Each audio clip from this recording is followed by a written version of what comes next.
Hello, क्या आप मेरे को सुन पा रहे हैं? Okay.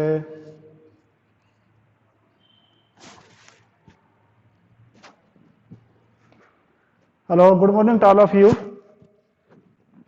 Welcome to this morning session. Good morning. Today we are going to discuss our topic that was chapter 4 that was planning. हमारा प्लानिंग का जो चैप्टर था वो हमारा प्रोग्रेस में था, तो हम आज उसको डिस्कस करेंगे. तो कल हमने जो डिस्कस किया था कि what are the features of the planning, what are the limitation of the planning, what are the process of planning. Now we are going to discuss type of the plans. Students, you know, इससे के बाद करवाएंगे, एक बार ये topic पूरा करवा दूँ, ठीक है, उसके बाद करवा देंगे. हाँ जी, तो आपके जो प्लान है वो टाइप कितनी है. अब ये है कि इसका मीनिंग ये है कि what is the meaning of plan. एक आपका था प्लानिंग और एक आपका मीनिंग है प्लान. तो what is the meaning of plan. तो प्लान का आपका मतलब क्या है. तो हम प्लान के बारे में कह सकते हैं कि plan is a document which highlights. कि ये प्लान जो है ये एक डॉक्यूमेंट है. Plan is a document which highlights how goals are to be achieved. कि ये एक डॉक्यूमेंट है, प्लान जो है वो एक डॉक्यूमेंट है कि किस प्रकार से हमारे गोल हम अचीव कर पाएं. तो ये आपका प्लान है. और प्लानिंग है उसका मीनिंग अलग था. प्लानिंग का मतलब था thinking in advance, what will, who will do, when will do, how will do, that was called as a planning. और you can say planning meaning was where we are today and where we will tomorrow, that was called as planning. But it is plan, it is not a planning. Plan means it is in a document how our organization will get the achievement, or it will meet to its objectives. It is of two type. ये आपके दो type के हैं. एक आपका single use plan और second आपका है standing plan. What is the single use plan? Single use plans are those plans which are made for only for one time use. That is called as a single use plan. And standing plans or multiple use plan, इसका meaning क्या है. It means the plan which are used again and again, which are used repeatedly. That is called as a standing plan. Single plan, for example, what is the single plan? For example, if you are a road contractor, you construct the road again and again. When you take any contract, you will prepare a plan for first time, and when you will construct the other road, then you will prepare the next plan. And when you construct the third road, then you will construct again one plan. It means when you prepare the plan and that is used single time, that is called as a single use plan. And standing plans or repeated plan is those which are used again and again, that is called as repeated plans. What are the single use plan? Single use plans are made for one. It is used once और ये आपका used again and again. It is used again and again. It is used one time. Secondly, it is developed for a time. Developed for time. एक ही समय में हम use करते हैं, उसी समय हम बनाते हैं. जबकि ये आपका एक समय के लिए नहीं, फॉर एवर के लिए आपका ये आपका होता है. और तीसरा ये these are discarded when objective achieved. ये आपका जो है डिस्कार्ड कर दिया जाते हैं प्लान को जब आपका ऑब्जेक्टिव अचीव हो गया. जबकि ये डिस्कार्ड नहीं करते, हम इसको बार बार यूज करते रहते हैं. कम अगेन, दोबारा फिर देखिए कि आपका जो प्लान का मतलब क्या है. Plan is a document how to achieve और objective, that is called as plan. Then plan type, there are two types, single use plan and standing plan. Single use plans means the plan which are used for only single time, means that are not used again and again, that is single use. And standing or repeated plans means the plans which are used again and again. For example, इसमें आपका जो contractor है, he prepares the plan again and again for every time. जबकि इसमें आपका standing में जैसे आपका एडमिशन होता है स्कूल में, एडमिशन पॉलिसी एक बार बनाई जाती है, that is use for whole of the years, कई सालों तक चलती रहती हैं। इसी प्रकार से आपका जो एजुकेशन सिस्टम है उसमें जो पॉलिसीज हैं वो एक ही बार बनाई जाती हैं, वो आगे तक चलती रहती हैं जब तक उनको चेंज करने की जरूरत ना हो। तो इसका लिए हुआ कि सिंगल यूज वो हैं जो कि एक ही बार काम में आती हैं, और आपके स्टैंडिंग या रिपीटेड वो होती हैं जो यूज अगेन एंड अगेन होती हैं। फिर ये यूज्ड वंस, वो used again and again. Development for time, कि ये आपका केवल एक समय के लिए ही हम बनाते हैं, ये जबकि कई बार एक ही बार बनाई जाती हैं और कई बार यूज होती हैं। और डिस्कार्डेड व्हेन ऑब्जेक्टिव अचीव्ड, ये डिस्कार्ड हो जाती हैं जब आपका ऑब्जेक्टिव अचीव हो जाता है, जबकि ये प्लान आपकी चलती रहती हैं। तो ये आपके पास में थी कि आपके जो प्लान्स हैं उसके बारे में, कि प्लान हम किसे कहेंगे और प्लान आपकी कितने टाइप की हैं और उन दोनों के बीच में क्या आपके डिफरेंस है। Now we are going to discuss type of the plans. How many type of the plans are there? Although we have completed this chapter, it is only a revision matter. Therefore, I am giving you the short indications about all these things. तो आपके मैं जो revision तो करवा रहे थे, इसमें मैं जल्दी जल्दी आपको बता रहा हूँ। तो आपकी जो प्लान है वो 8 प्रकार की होती है प्लान। तो सबसे पहले आपकी जो प्लान है वो आपके पास में है objective. First is objective. Objectives, first is objective. अब ऑब्जेक्टिव का मीनिंग क्या है? Objective means end result. End result is called as objective. कि जिस प्रकार से you are preparing for +2, what your end result? Getting good marks.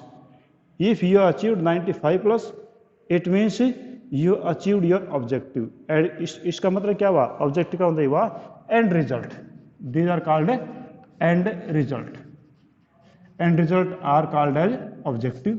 और हम इसे कहें एम, यानी हम इसको एम भी कह सकते हैं कि what is our aim, that is called as an objective.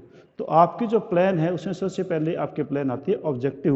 आप जो है अपना एक ऑब्जेक्टिव डिसाइड करते हैं। अब ऑब्जेक्टिव में जो है ये क्या होगा कि ऑब्जेक्टिव को सबसे पहली बात तो ये कि टॉप लेवल मैनेजमेंट बनाती है। टॉप लेवल मैनेजमेंट आपका जो ऑब्जेक्टिव है that is prepared by the top level management. कि जिस प्रकार से if you are running a company, the top level management of company decided how much profit we will take on the products और what will be the our production capacity. All these are the objective of the company. कि हमने 20 लाख रुपए का product बनाने हैं या हमने 20 लाख रुपए सेल करनी है, तो ये हमारे ऑब्जेक्टिव हो गए, एंड रिजल्ट हैं। ठीक है, ये कौन बनाएगा? ये आपकी प्रिपेयर करती है top level management. Second, what is to be done. दूसरी ये है कि ऑब्जेक्टिव में हम देखते हैं what is to be done. कि ऑब्जेक्टिव में हमें ये भी पता चलता है कि हमें क्या करना है। You are decided that we will increase our sale by 20 lakh. It means you will make all the efforts to increase the sale up to 20 lakh. तो what is to be done, ये भी आपकी इसी के ऑब्जेक्टिव का एक कैरेक्टरिस्टिक्स है। And next is guide for overall plan. Guide for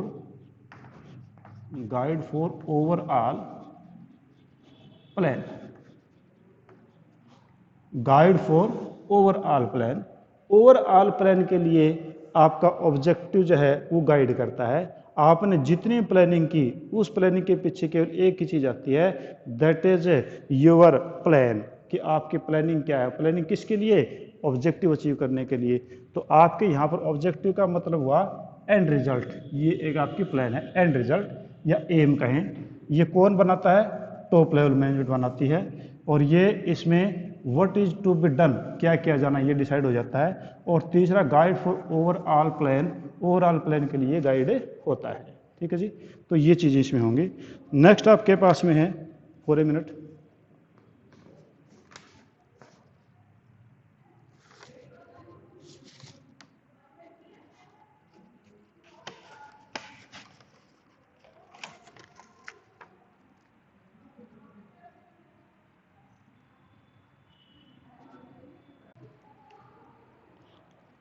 हाँ मैं दोबारा से लाइन पे आ रहा हूँ।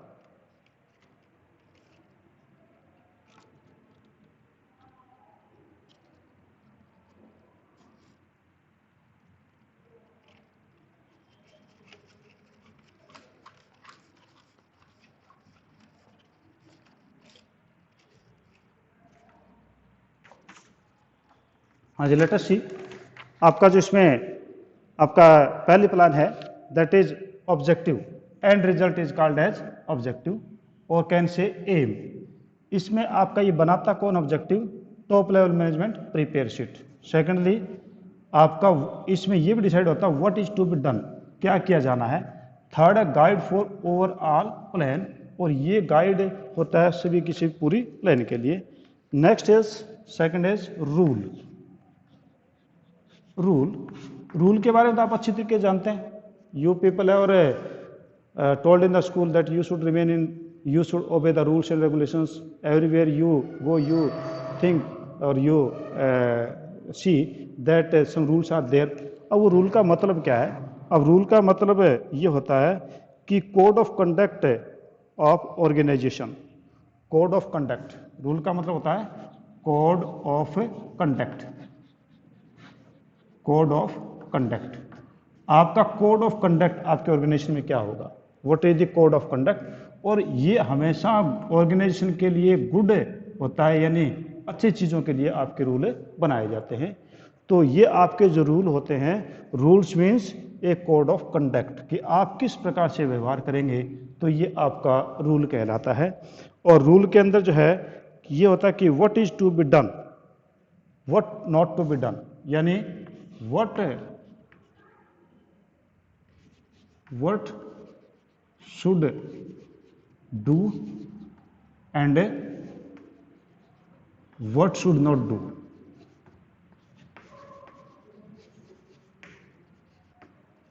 शुड नॉट डू, हमें क्या करना है और क्या नहीं करना है, ये आपके इसमें होता है। आपके जो रूल हैं, रूल में कहते हैं ना, आपने ये नहीं करना, आपने ये करना, आपने ये नहीं करना, आपने ये करना है। अगर आप ये करेंगे तो आपको अप्रिसिएशन मिलेगा कि if you follow the rule and regulation of the school, naturally you will be appreciated. If you discard the rule and regulation of the school, then naturally you will get the punishment. इसका ये हुआ कि आपके rule में appreciation और punishment दोनों साथ साथ में होती हैं। रूल आपके तभी लागू होते हैं जब आपका उसमें पुनिशमेंट साथ में होगी, वरना तो आपके जो है ये रूल लागू नहीं हो सकते। सेकंड आपका ये है compulsory for all. Compulsory for all, कि ये आपके सभी के लिए कंपल्सरी है, यानी in organization everybody have to follow it. हर आदमी को ये फॉलो करना ही पड़ेगा। जिस प्रकार से कि आपके स्कूल में ये कि यूनिफॉर्म डाल के आनी है, uniform is the rule, everybody have to follow it. हर किसी को इसको फॉलो करना पड़ेगा, हर स्टूडेंट को। अगर ये टीचर्स के ऊपर भी रूल हो कि teachers should also wear the school uniform, तो उनको भी पहननी पड़ेगी। इसका मतलब ये हुआ कि इसमें यह नहीं कि कोई बच जाएगा, everybody will have to follow the rule and regulations. तो आपका रूल का मतलब क्या हुआ कि कोड ऑफ कंडक्ट, ठीक है, और ये अच्छे के लिए ही किया जाता है। दूसरा है इसमें क्या होगा, what should be done, what should be do and what should not be do. इसमें ये बताता है क्या करना है और क्या नहीं करना है। और तीसरा ये दूसरा ये करें कि it is compulsory for all, और ये सभी के लिए आपका कंपल्सरी है। किसी को हम ये नहीं कह सकता कि ये रूल मेरे पर लागू नहीं होगा। जिस प्रकार से अगर हम कहें फैक्ट्री के अंदर no smoking is a rule, no smoking is a rule, every employ have to follow it, सभी पर लागू होगा कि अगर कोई कर्मचारी स्मोकिंग करता है उसके लिए पुनिशमेंट बोल दिया कि 500 आपको पुनिशमेंट होगी। इसका ये हुआ कि everybody have to follow the rule of no smoking. चाहे आपका उसमें पीएन है, चाहे उसमें आपका मैनेजर है, चाहे उसमें कंपनी का एमडी है, सभी के ऊपर वो रूल लागू होगा। यानी उसमें क्लियर कह दिया कि आपने क्या करना है, स्मोकिंग नहीं करनी, क्या नहीं करना, स्मोकिंग नहीं करनी, यानी what to do what not to do, वो इसमें क्लियर बता देते हैं। तो ये पहला आपका हो गया था ऑब्जेक्टिव, दूसरा आपका हो गया रूल, और तीसरा है वो आपके पास में हो गया जी that is policy. Third is policy. Policy, अब पॉलिसी का मतलब क्या है कि पॉलिसी जो है वो आपका काम करने का तरीका, कि आपका काम करने का क्या तरीका होगा, that is called as a policy, way of working, way of working. जो आपका काम करने का तरीका है वो आपकी कहलाती है पॉलिसी। ठीक है, अब ये कहता है कि पॉलिसी जो है वो आपके बेस्ड ऑन ऑब्जेक्टिव, आपकी पॉलिसी जो है वो ऑब्जेक्टिव पे बेस्ड होती है, बेस्ड ऑन ऑब्जेक्टिव, आपके ऑब्जेक्टिव के ऊपर ये आपकी बेस्ड होती है पूरी की पूरी। ठीक है, तो आपके क्या ऑब्जेक्टिव, उसी हिसाब से आपकी पॉलिसी बनेगी। ठीक है, तो हम ये कह सकते हैं कि जिस प्रकार से अगर आपकी कोई कंपनी है, आप जो ये चाहते हैं पॉलिसी ये आपकी कि हमारे बैड डेट्स नहीं होनी चाहिए, बैड डेट्स नहीं होनी चाहिए, तो इसका ये हुआ कि आप एक क्रेडिट पॉलिसी बना देंगे। क्रेडिट पॉलिसी आपने बना दी कि भैया हम किसी को उधार नहीं देंगे, आपने क्लियर बोल दिया, आपने क्रेडिट पॉलिसी बना दी कि we will not sell the material on credit at any case. अब उसमें सभी इंप्लॉइज को पता चल गया कि आप माल उधार पर नहीं बेचते हैं।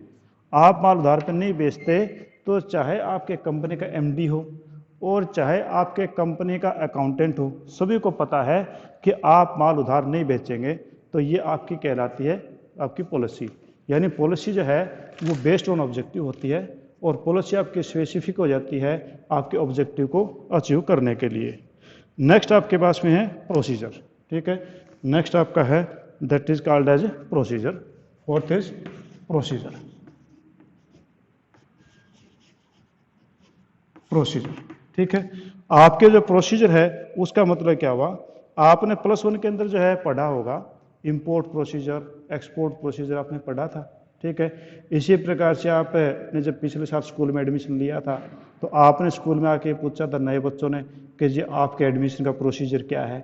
इसका ये हुआ कि आप किसी न किसी तरीके से काम को करते हैं तो वो चीज़ आपकी प्रोसीजर कहलाती है। यानी प्रोसीजर का मतलब हुआ सीक्वेंस, प्रोसीजर का मतलब है सीक्वेंस। सीक्वेंस, काम करने के सीक्वेंस क्या है, यानी पहले जैसे एडमिशन लेने के लिए आपने इंक्वायरी की, फिर प्रोस्पेक्टस लिया, फिर फॉर्म भरा, उसके बाद आपने रिटन टेस्ट दिया, फिर आपका रिजल्ट आया, उसके बाद में आपको जो एडमिशन के लिए अलाउ किया गया, उसके बाद में आपने फीस जमा करवाई। इसका क्या हुआ कि एक वो आपकी पूरी की पूरी सीक्वेंस जो है वो उसके अंदर डिसाइड की जाती है प्रोसीजर के अंदर। ठीक है, और दूसरा ये क्या है क्रोनोलॉजिकल ऑर्डर। जो प्रोसीजर होगा वो क्रोनोलॉजिकल ऑर्डर में होगा। क्रोनोलॉजिकल ऑर्डर का मतलब समझ रहे होंगे आप, समयबद्ध, यानी एक प्रोसीजर के बाद में अगला, अगले के बाद अगला, अगले के बाद अगला, यानी क्रोनोलॉजिकल ऑर्डर में होगा। तो आपके प्रोसीजर का मतलब हुआ सीक्वेंस, कोई भी काम करने के एक सीक्वेंस को डिसाइड करना, वो आपका प्रोसीजर कहलाता है। और दूसरा it is in chronological order, ये आपका क्रोनोलॉजिकल ऑर्डर में होगा। और तीसरा जो है ये आपका केवल जो आपके इंटरनल एम्प्लॉइज हैं या जो इनसाइडर्स हैं उन्हीं के ऊपर लागू होगा। ये इनसाइडर्स पे, इनसाइडर्स जो होते हैं, जो आपके ऑर्गेनाइजेशन में जो लोग हैं उन्हीं के ऊपर ये आपका लागू होता है कि अगर आप जिस प्रकार से किसी भी स्कूल में आ गए, किसी कॉलेज में आते हैं, तो आपके ऊपर ये प्रोसीजर लागू होगा कि आप स्कूल में एडमिशन लेना चाहते हैं तो क्या प्रोसीजर आप अडॉप्ट करेंगे, यानी आप अंदर आ चुके हैं।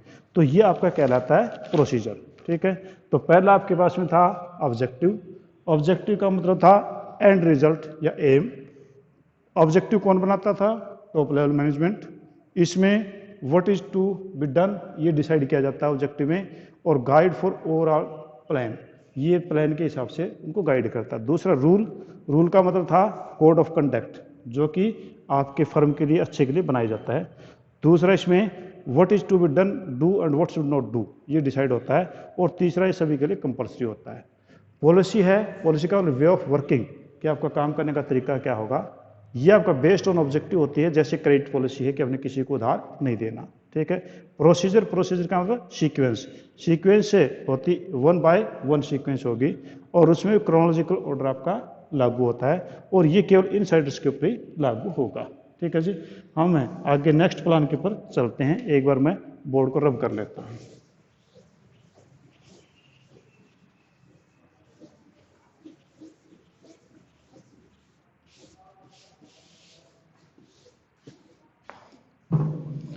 हाँ जी, नेक्स्ट आपके पास में है फिफ्थ, आपके पास है मेथड। फिफ्थ आपका मेथड, मेथड का भी एक, ये भी आपकी एक प्लान है मेथड।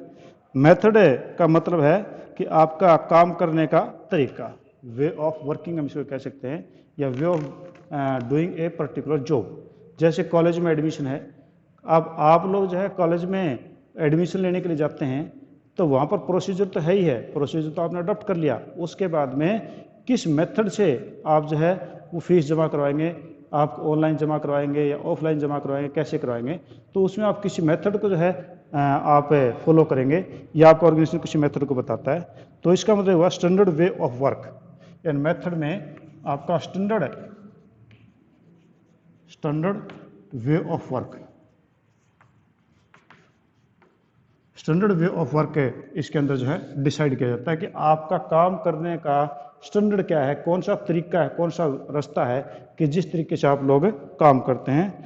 और इससे आपका क्या होगा कि मेथड से आपका टाइम जो है वो सेव होता है, टाइम सेव होगा, टाइम, मनी और efforts, efforts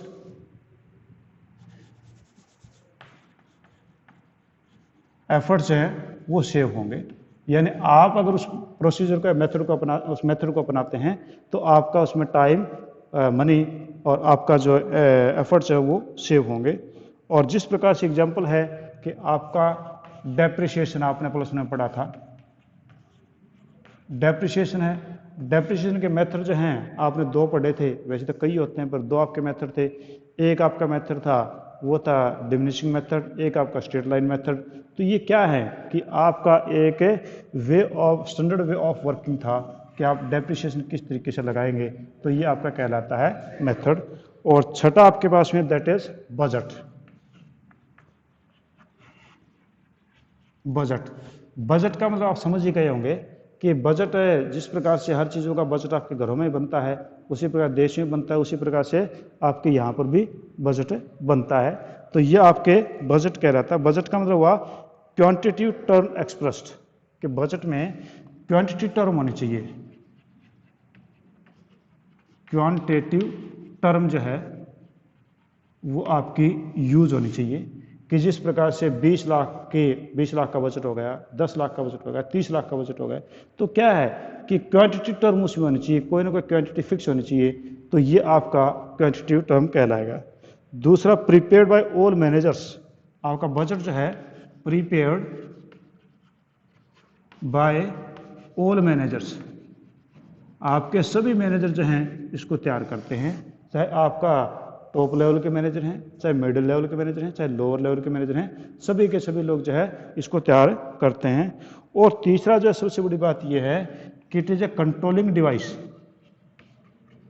it is a controlling device, ये आपका एक कंट्रोलिंग डिवाइस है। यानी कंट्रोलिंग का ये भी एक तरीका है कि आपने जो है बजट बना दिया कि आपका बजट 10 लाख रुपए का, 10 लाख रुपए से ऊपर खर्चा नहीं होना चाहिए, इसका क्या हुआ, एक कंट्रोलिंग हो गई।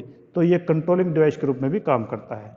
तो बजट का मतलब एनी क्वांटिटेटिव टर्म फिक्स करना, वो बजट कहलाती है। और ये सभी मैनेजर के द्वारा बनाया जाता है और ये जो है आपका एक कंट्रोलिंग डिवाइस माना जाता है, ठीक है।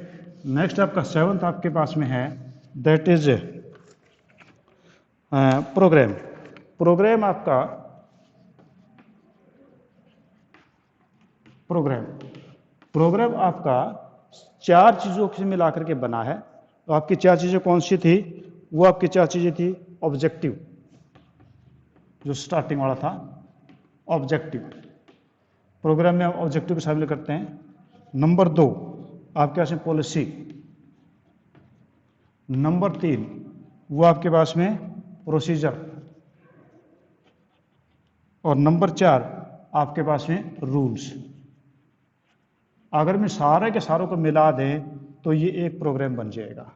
यानी प्रोग्राम में जिस प्रकार से कि आप लोग जो है कहीं जाना प्रोग्राम करते हैं, कहीं वो प्रोग्राम करते हैं, तो आपका ऑब्जेक्टिव हो गया। उसके लिए आप कौन से तरीके से जाएंगे, कैसे जाएंगे, पॉलिसी होगी। प्रोसीजर कहाँ कहाँ होकर के जाएंगे, रूल कौन सी चीज़ों का फॉलो करेंगे। तो सारी की सारी चीज़ आपकी वो प्रोग्राम के अंदर होगी। तो इन सारों को मिला दे तो ये आपका सभी चीज़ों का कॉम्बिनेशन है, that is called as a programme. ठीक है। और लास्ट है स्ट्रेटजी। ठीक है, 8th है स्ट्रेटजी। स्ट्रेटजी यानी मोर्चाबंदी में इसको कहते हैं। तो स्ट्रेटजी का मतलब क्या है कि ब्लूप्रिंट ऑफ बिजनेस कहलाती है, कि ये आपकी ब्लूप्रिंट ऑफ बिजनेस है। ब्लूप्रिंट ऑफ बिजनेस स्ट्रेटजी जो है वो आपके बिजनेस का ब्लूप्रिंट कहलाता है। ठीक है।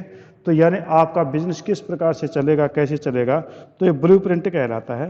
अब इसमें कह रहे कि आपका जो स्ट्रेटजी है ये influenced by business environment, influenced by business environment.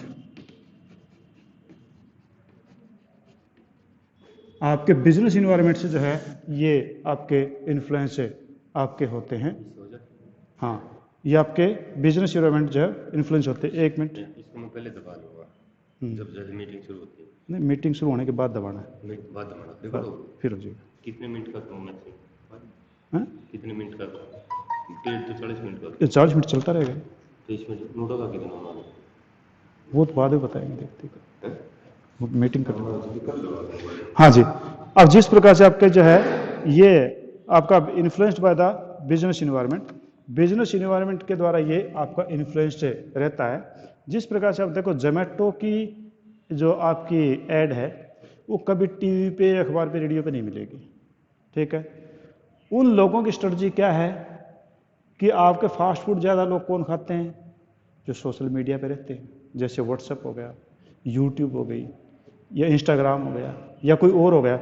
अब देखें आप वो सारे के सारे जो हैं वो जितने भी जोमेटो के ऐड हैं वो आपके फ़ोन के इन सोशल मीडिया के ऊपर रहती हैं। तो इन लोगों की स्ट्रेटजी है कि हम लोगों ने किस प्रकार से अपने प्रोडक्ट को जो है आगे प्रमोट करना है। तो ये आपका स्पेशल वे हो गया, यानी ब्लूप्रिंट हो गया बिजनेस का, कि हम अपने बिजनेस को किस प्रकार से बढ़ाएंगे। तो ये आपकी स्ट्रेटजी है।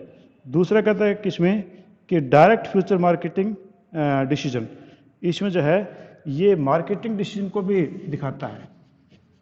मार्केटिंग डिसीजन, इसको भी फ्यूचर के लिए मार्केटिंग डिसीजन को ये शो करता है। तो ये इस प्रकार से आपके पास में 8 प्रकार के आपकी प्लान्स हो गई हैं। तो ये प्लान जो हैं एक बार फिर मैं आपको दोहरा देता हूँ कौन कौन से आपके प्लान्स हैं। तो पहला आपके पास में ऑब्जेक्टिव, ठीक है जी।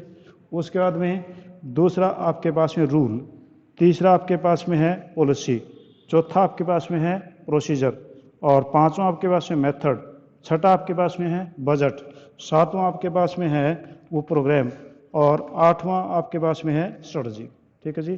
तो ये चीज़ें जो हैं मैंने आज आपको करवाई। इस प्रकार से आपका ये चैप्टर जो है वो ख़त्म हो जाता है।